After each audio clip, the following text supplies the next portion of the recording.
దశరథల అసలు కూతురు దీప అయితే పారిజాతం బిడ్డల్ని మార్చేయడంతో జ్యోత్స్న సుమిత్ర దశరథల కూతురిగా పెరిగింది. అయితే ఇప్పుడు సుమిత్రకి క్యాన్సర్ ఉండడంతో ఆమెకి ట్రీట్మెంట్ చేయాలంటే కన్న కూతురు బ్లడ్ శాంపిల్స్ మ్యాచ్ కావాలి. జ్యోత్స్న కన్న కూతురు కాదు కాబట్టి ఆమె బ్లడ్ శాంపిల్స్ మ్యాచ్ కాలేదు. అయితే ఏది ఏమైనా తన కన్న తల్లిని కాపాడుకోవడానికి తన కడుపుతో ఉన్న బిడ్డని చంపుకోవడానికి సిద్ధపడుతుంది దీప.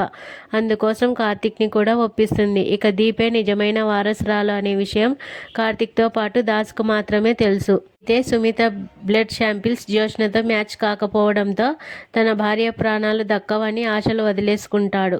ఇక దీప అసలు తండ్రి దశరథ అయితే కార్తిక్ మాత్రం సుమిత్ర అత్తని నీ కూతురే కాపాడుతుందని నమ్మకంగా చెప్తాడు కార్తిక్. మొదటి నుంచి జ్యోత్స్న తన కూతురు కాదేమో అన్న అనుమానంలో ఉన్న దశరథ్కి అసలు నిజం చెప్పేస్తున్నాడు కార్తిక్. ప్రోమో చూస్తే చాలా ఎమోషనల్గా ఉంది. నీ కన్న కూతుర్ని చూపిస్తాను పదండి మామయ్య అంటూ దశరథని తీసుకొని గుడికి తీసుకొని వస్తాడు కార్తిక్. ఎక్కడుందిరా నా కూతురు అంటూ తల్లడిల్లిపోతున్నాడు దశరథ.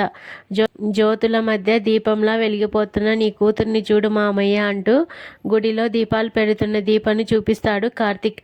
ఇన్నాళ్ళు తన కళ్ళ ముందున్న దీపే తన కన్న కూతురు అని తెలియడంతో దశరథ కళ్ళల్లో కోటి కాంతుల ఆనందం వెళ్ళి విరిసింది.